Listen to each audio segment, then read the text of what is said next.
தமிழ் உள்ளங்கள் அனைவருக்கும் இனிய வணக்கம். இது உங்கள் தமிழ் ஸ்டோர் சேனல். நம்ம எல்லாருமே எதிர்பார்த்திருந்தது தான் ரேங்க் லிஸ்ட் அப்படின்னு. ரேங்க் லிஸ்ட் வந்து ரிலீஸ் ஆயிடுச்சு. தமிழ்நாடு மெடிக்கல் செலெக்ஷனுடைய ரேங்க் லிஸ்ட்டை எல்லாருமே பார்த்துருப்பீங்க. இன்னமும் நிறைய பேர் பார்க்கல.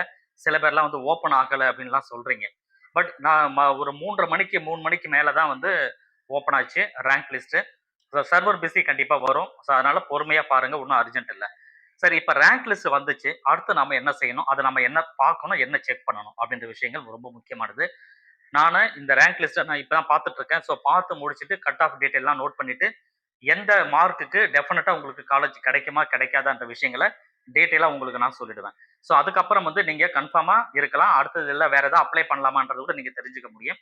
ஏன்னா ரேங்க் லிஸ்ட் தான் வந்து நம்ம சீட்டு கிடைக்குமா? இல்லையா? அப்படின்றதுக்கு கரெக்ட்டா நமக்கு நிர்ணயம் பண்ற ஒரு முக்கியமான ஒரு விஷயமா கண்டிப்பா இருக்கும். ஸோ அத நான் இமிடியேட்டா நான் போஸ்ட் பண்றேன். இந்த வீடியோ முடிஞ்சு மேபி அது நாளைக்கு காலையில கூட வரலாம். ஸோ தயாரா இருங்க. 2வது, இந்த ரேங்க் லிஸ்ட்ல நம்ம செக் பண்ண வேண்டிய விஷயங்கள் என்ன? ரொம்ப முக்கியமானது என்னன்னா, ரேங்க் லிஸ்ட்ட பொறுத்தவரைக்கும், அதுல கவர்ன்மென்ட் கோட்டா கவர்ன்மென்ட் கோட்டாக்கு தனியாவும், மேனேஜ்மென்ட் கோட்டா தனியாவும் 7.5% ரிசர்வேஷன் தனி, என்ஆர்ஐ அப்படின்னு சொல்லிட்டு எல்லாமே தனித்தனியா தான் நமக்கு வருது.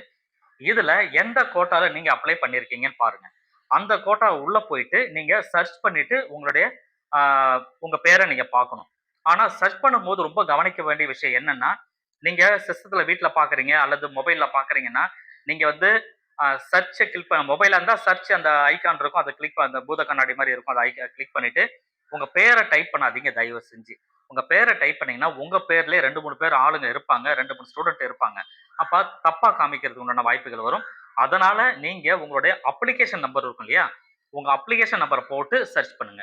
ஏன்னா பெரிய பிடிஎஃப் இல்லையா? பெரிய பிடிஎஃப்பா இருக்கும். உங்க அப்ளிகேஷன் நம்பர் போட்டு சர்ச் பண்ணிட்டு, உங்க அப்ளிகேஷன் நம்பருக்கு நேரா உங்க பேர் தான் இருக்கான்றதையும் கன்ஃபார்ம் பண்ணிட்டு, அதுக்கப்புறமா ஓகே இது நம்மளுது அப்படின்னு தெரிஞ்சதுன்னா, அதுக்கப்புறம் உங்களோட கம்யூனிட்டி ரேங்க் என்ன வந்திருக்கு அப்படின்னு பாருங்க.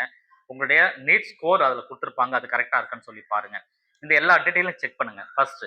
ரைட்டுங்களா? இப்போ உங்க கம்யூனிட்டி ரேங்க் அப்படின்னு ஒரு விஷயம் இருக்கு இல்லையா? அத தான் நீங்க கவனிக்கணும்.